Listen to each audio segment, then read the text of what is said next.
Desperation hanging by a thread. Counting down seconds, minutes, hours, and the day. Beneath the stars, I serenade.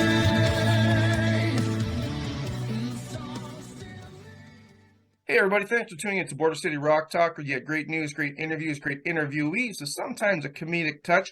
Before we start, hit the subscribe button or that yellow and black guitar icon thingy to your right. Make sure you like and make sure you leave comments so that I know what you think of the interview. As well, please hit the notification bell so you get notified when these interviews are live. Today I've got one of the best powerful singers in the world, Mr. Dino, or Jelusick. From, I believe you're in somewhere in Europe. Are you in Croatia? Croatia. Yeah, that's right. How you doing, brother? I'm good. It's been a quite exhausting day. I just did some overdubs for the Little Mermaid movie because that's what I do in my free time. I synchronize movies, you know. So I did that in Croatia, and I went for a meeting to see. There's this young guitar builder, and he wants to build a guitar for me. So we went to talk about that as well. There's a lot of stuff happening. I'm in the middle of recording the debut Jelusick album, which is a band, not my solo thing. So it's quite busy in my camp. Right on. I usually leave these till the end, but sometimes I forget. So actually, question for you. What's the opposite of unsubscribe? Subscribe. All right, everybody, keep watching this interview. There's a lot to come, but do as Dino says and subscribe to the channel so you get great interviews. Absolutely.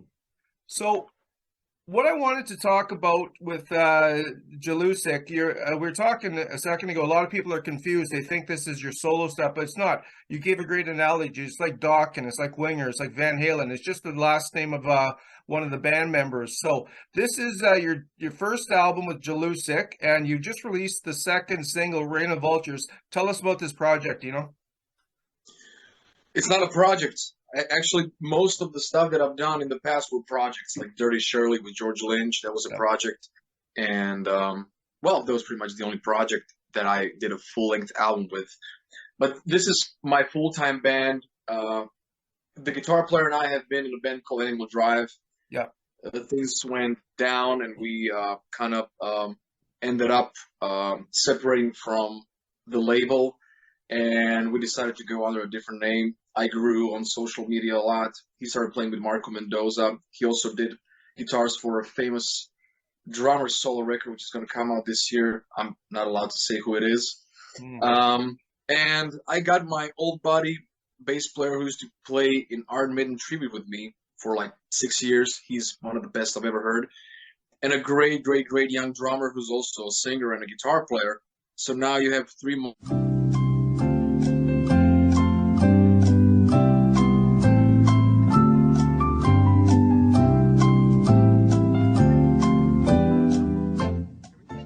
A bit. That's okay. We'll continue. Yeah. No. I had a phone call. Anyway. Oh. Yeah. So yeah, we are in the middle of recording the debut album. We released 2 singles so far. Rain of Vultures came out 3 days ago. Healer came out a couple of times.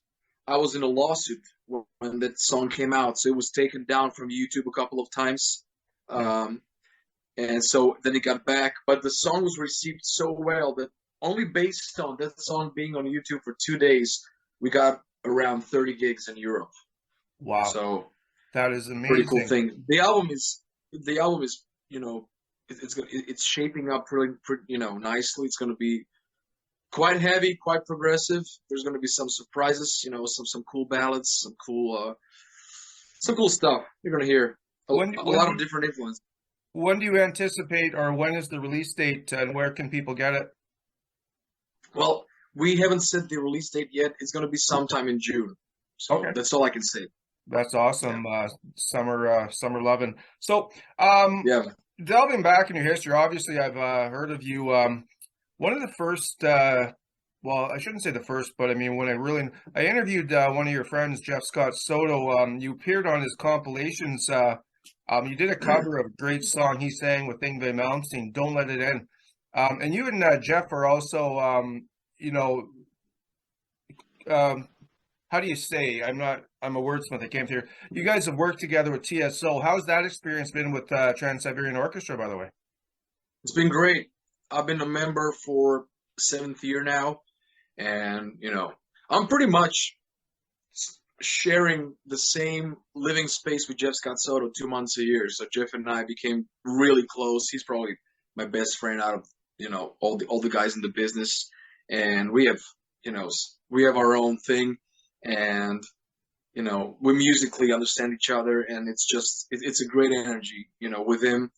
And I mean TSO opened a lot of doors. It was sort of my new beginning as far as like worldwide career, and it's been going great. I love doing it, and it's like one big happy family. Oh man! And so I understand you got tapped on the shoulder from the TSO family. Was it because of your participation in the Eurovision song No, contest? And isn't that the no, same? No, it's not. Okay, explain. no. It is, but they. I mean, I was competing when I was 11 years old. There's Right. no reason why they would call a 23-year-old Dino based on a video from 11-year-old Dino. It's. I mean, I was a kid. It was a cool period of time and everything, but they can't really use any of that for what they needed. They saw some of my videos on YouTube that I did in 2014. They loved it. I did an online audition. Then I went to Tampa. I did a live audition, and I became a member. And yeah, from that moment on, things went really, upwards. Okay, well, I digress. I didn't realize it was that early because you're so young, man, compared to me. Come on. Um, as well, Gabriela Gensakova worked with you in Trans-Siberian Orchestra, and I think that's where I got the thing with being tapped by Trans-Siberian Orchestra with her. She was also in the Eurovision contest, I believe, as well. She's actually a good friend of mine now. She was in Eurovision in 2016, so Right. she left TSO when I joined. So Oh, I met Gabby last year when I was playing with Whitesnake in O2 Arena. She lives in London, so she came to see me with Whitesnake. And she's now in LA, so we hung out in LA earlier this year. She's one of the best, if not the best, female rock singers, in the world now. yeah. So she should come on my show, correct? Absolutely, absolutely. Okay, yeah. But only if people subscribe. If people don't subscribe, don't get Gabriella. Oh man, That's the rule. yeah, that e-transfer is on its way, Dino. Thank you very much. Speaking of Yeah. Whitesnake, the tour has been put off the books for a while. What has it been like when you have worked with David and obviously Joel's a friend of yours and Tanya and everybody? What has that experience been like with working with David? It's been, I mean, just being, side by side with one of your biggest heroes is just unreal. I never take things for granted. So I always every time I would be on that stage, even if I was tired or if it was like a 15th concert, I was like, dude, you're on stage with Coverdale and with Tommy Aldridge and with Brad Beach, with Joel. It's like Tanya, Michele. It's like, it was unreal. I sing and David is looking at me and he's smiling at me. It's like, it's just one of those things you can't really explain. Life is all about certain moments that you kind of capture and it stays. And what stayed with me from the whole tour was David looking back at me when he would just, put his microphone to the audience and I would sing a certain part and he would just smile at me. It was just amazing. He was so respectful towards me, and just the whole experience was just, amazing. Well, he's pretty infectious. I've talked to him before too. He's just got that personality. But people that know you as a world-class singer, I don't know if some of them that don't dig are aware that you're pretty ambidextrous. Like you play almost every instrument that's ever been created. Well, I mean, I'm basically a keyboard player. Yeah, Well, I'm basically a singer. My yeah, second instrument is keyboard. yeah. I try to like make up, I always try to be better at everything I do, Play including bass. singing. So, I'm playing bass. I would put bass as my third instrument, even though guitar, bass and guitar are pretty much equal. I'm equal at both, but I feel more comfortable playing bass. If I would be in a band, I would play bass definitely, because then I'm in a more control of the band because I control, Yeah. what everything that happens, Yeah, you can throw a you know. Seinfeld beat in there. Boom, boom, boom. If if I can play that, yeah, Yeah. which I can't. But yeah, I play most of the stuff.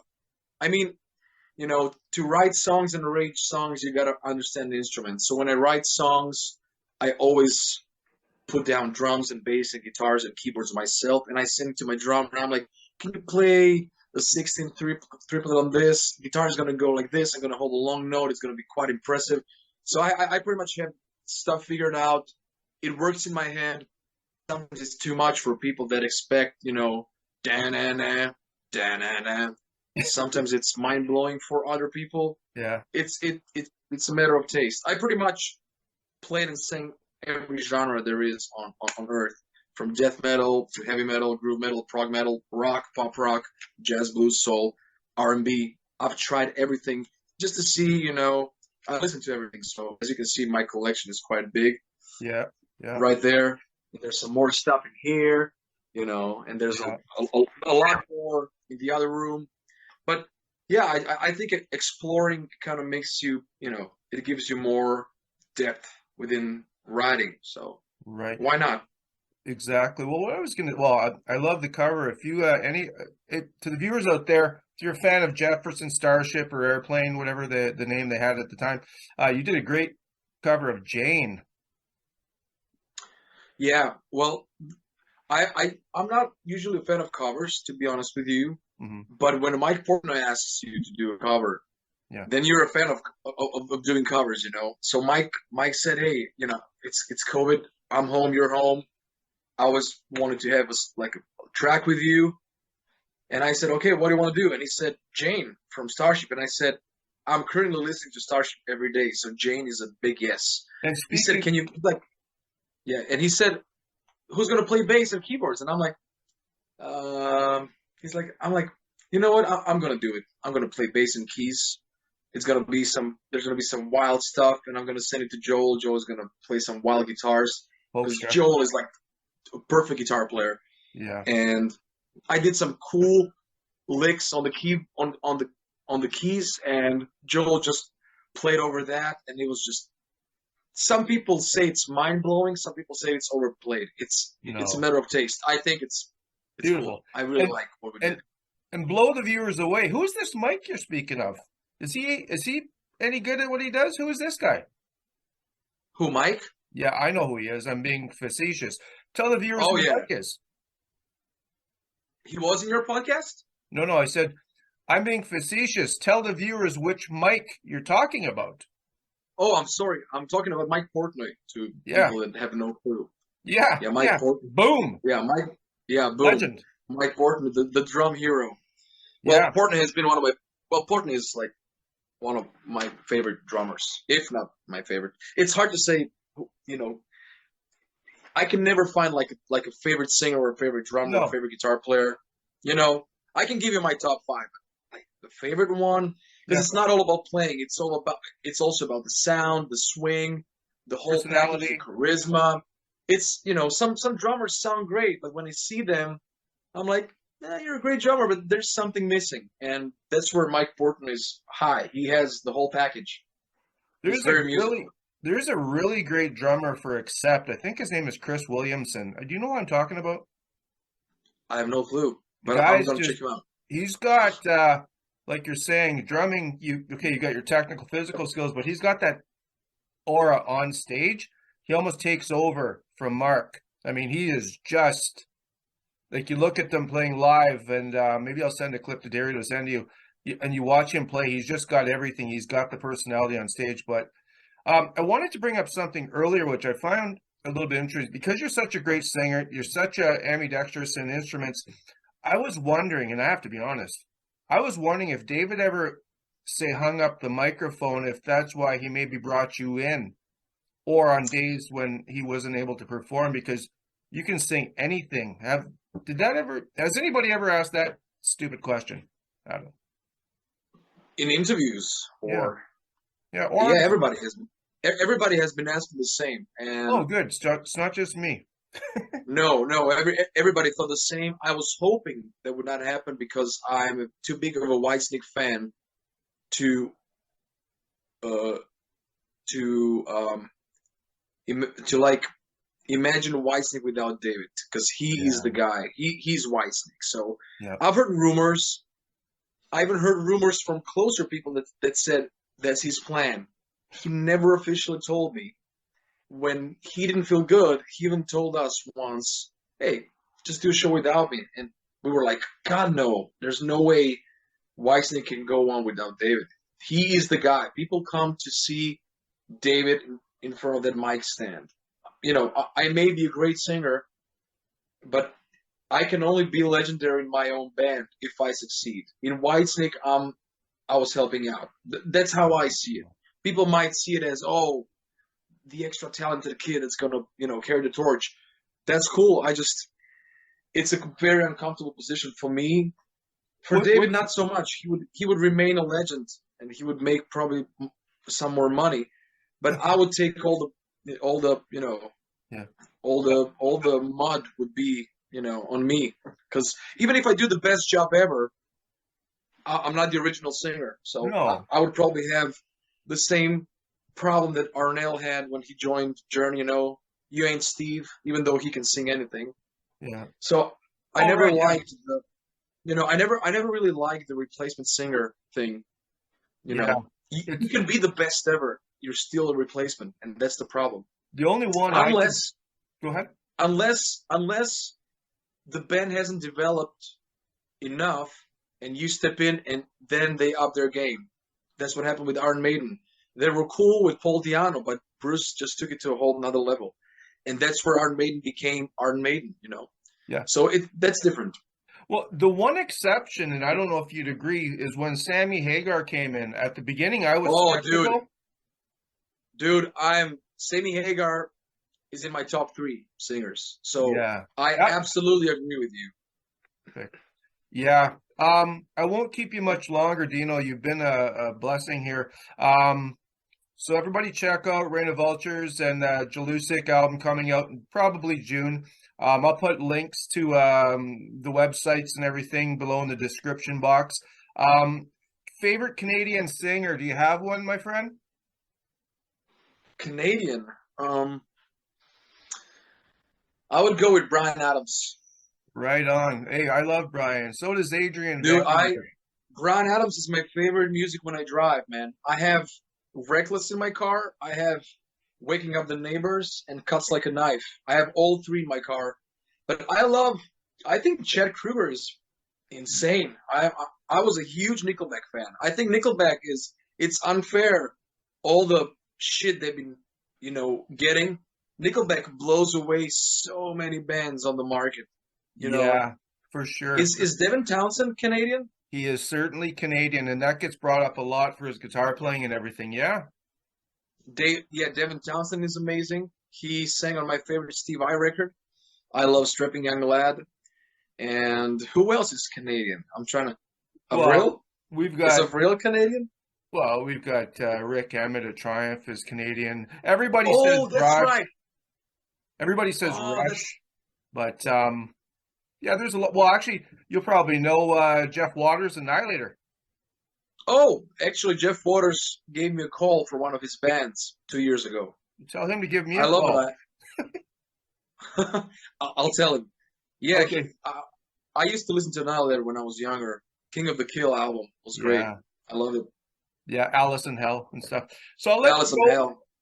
Hell. I know you got different interviews, so thanks again. Oh, can you tell Gabriella that she should come on the show?